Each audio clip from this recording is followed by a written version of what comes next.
জেনে রাখেন আল্লাহর ওলি বড় পীর সাহেব আব্দুল কাদের জিলানী দাদা হুজুর হক ছিল না না হক ছিল? হক পীর ছিলেন।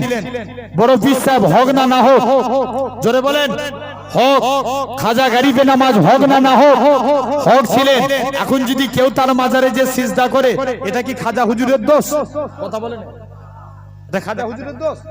জেনে রাখেন আমার সোনার ভাইরা, এরকম ভাবে রাসূল বলছে इन्ना फिल जसद ला मुदगतुन इजा सलुहत सलुहल जसद कुल्लुहु। हमारे दिल के अंदर एक गोश्त का टुकड़ा है, अगर वो गोश्त का टुकड़ा पाक रहे तो पूरा कंप्लीट बॉडी पाक। और इजा फसदत फसदल जसद कुल्लुहु, अगर वो गोश्त का टुकड़ा नापाक हो जाए तो पूरा कंप्लीट बॉडी नापाक।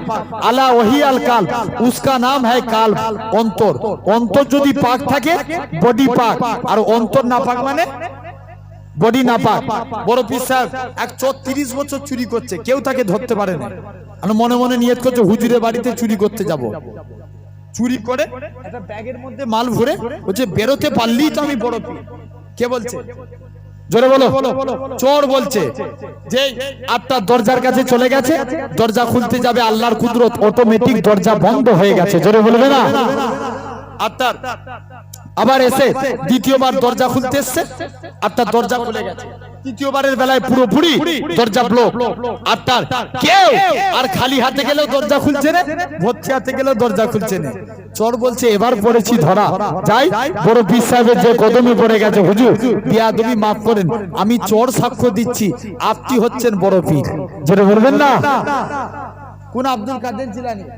যে আব্দুল কাদের আল্লাহ জিনার মাকাম কত আলা করেছিলেন, কত ইজ্জত দিয়েছিলেন। যে আব্দুল কাদের জিলানীর আল্লাহ ইজ্জতকে আল্লাহ আলা করে দিয়েছিলেন।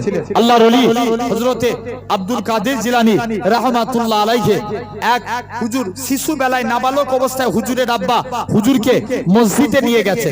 মসজিদে নিয়ে গেছে, এখন সিঁড়িতে বসে আছে, বাচ্চা ছেলে সব উপরের জুতো নিচেই করে দিচ্ছে, নিচের জুতো উপরে করে দিচ্ছে। এখন সবাই মিলে বলছে যে দেখি কে জুতো সরায়।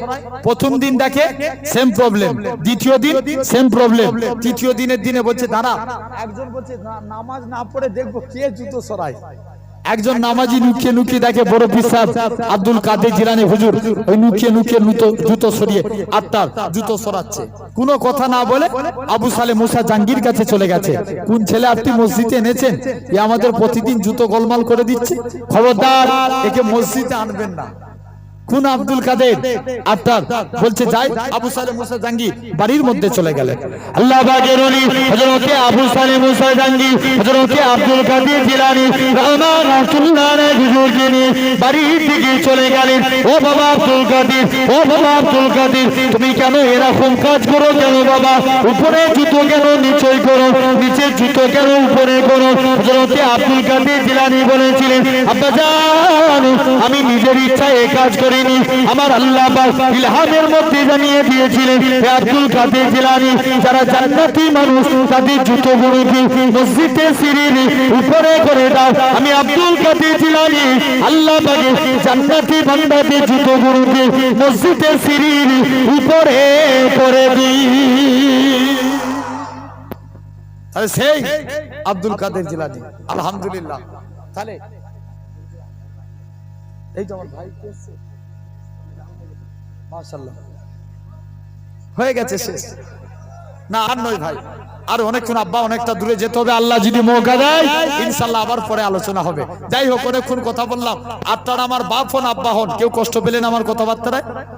হাত তুলে রাখেন, দেখান তো আমাকে কারা আবুল বাসার কে, আমি আটটার পীরের বাচ্চা, আমাকে কে অন্তর থেকে ভাইয়ের মতো ছেলের মতো ভালোবাসেন? কারা কারা হাত তুলে দেখান দেখি।